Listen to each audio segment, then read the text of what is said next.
This is Dan Dix here reporting for Press for Truth. Breaking news today, as I'm sure you've heard by now, 6 people have been killed with many others wounded while they were worshiping and praying at an Islamic Center mosque in Quebec City. And a shooter has been identified as Alexander Bissonnette. We are being told that he is a right-winger and a supporter of both Donald Trump and the late NDP's Jack Layton here in Canada. So today I wanted to outline some of the key factors into how something like this could have happened. So let's first take a step back and look at all the facts. We know that just last week, President Trump issued a travel and immigration ban on 7 Middle Eastern countries, who, in case you are not aware, these countries have been on the CIA's hit list for the duration of the past 3 administrations. And now, with the stroke of a pen from Donald Trump, these very same 7 countries have been banned. And may I remind you that Trump met with the intelligence communities just a few weeks ago, folks, and we were told that they were talking about this so-called Russian hacking scandal. But what were they really discussing? Well, are you aware, ladies and gentlemen, of this UK-based conflict armament research report that traced rockets that were recovered from ISIS to a joint Saudi CIA program? Well, if not, I'll include links in the description so that you can verify this information for yourself. But the point is, there is a concerted effort here by the intelligence communities, as we've shown you time and time again over the years, to build up ISIS in an effort to not only destabilize the Middle East for more control, but also to cause pain and suffering right here at home for the very same reasons, which brings us to what we're seeing right now. Just yesterday, Canada's immigration minister stated that immigration plays a key role in contributing to Canada's well-being, and he said that the Canadian government is going to welcome anyone fleeing persecution and terror and war. And that was echoed by our Prime Minister, Justin Trudeau. He says, "To those fleeing persecution, terror, and war, Canadians will welcome you, regardless of your faith. Diversity is our strength. Hashtag welcome to Canada."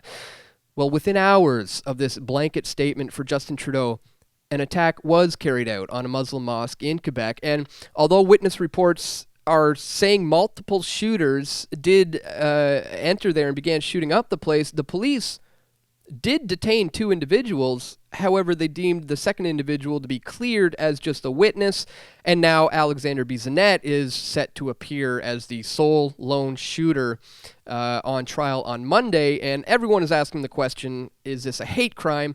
Was this done out of hate towards Muslims? One thing I can tell you, folks, is these things do not just happen by chance.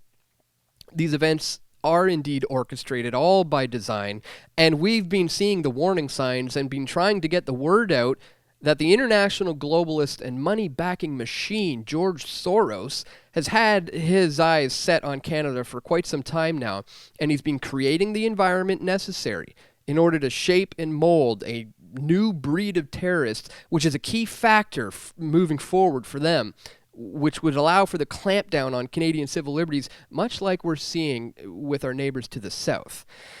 So I have my suspicions here about the true motives and who the key players are and who was really involved with this. And over the course of the next few days, we're certainly going to continue to track this one.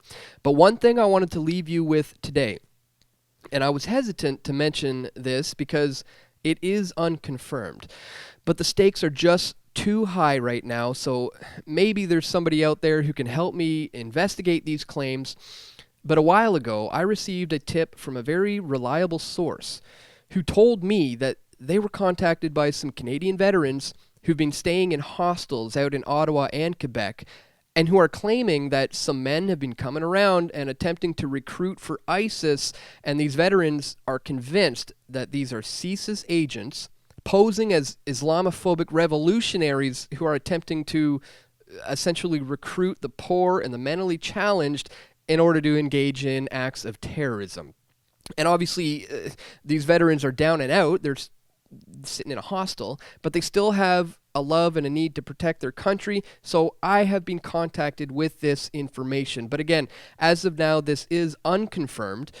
But due to the gravity of the situation right now, I feel this information is necessary to be shared so that we can hopefully together corroborate this info in an open source investigation. So if you have any info in regards to this, please contact me at dan@pressfortruth.ca. And also, folks, please share this video. We need to get the word out about who is truly responsible for arming and training and funding these terrorist organizations through the various alphabet intelligence agencies. And of course, you are never going to hear this information coming from the mainstream media, and that's why we continue to do our best to bring this info to you. I really should be in Quebec right now as I speak, folks, but I can't afford to make that trip, and I'm really hoping you can help me fix that, because the mainstream media has a pretty big leg up on me there. We don't have any kind of corporate funding or backing of any kind, but what we do have is you. So if you appreciate our efforts, please consider making a contribution at pressfortruth.ca/donate or by becoming a PFT patron at patreon.com/pressfortruth. And thanks so much for watching, guys. Be sure to subscribe and click on that bell button for more updates. We're going to continue to track this story, and stay tuned for more video reports coming soon. This is Dan Dix reporting for Press for Truth.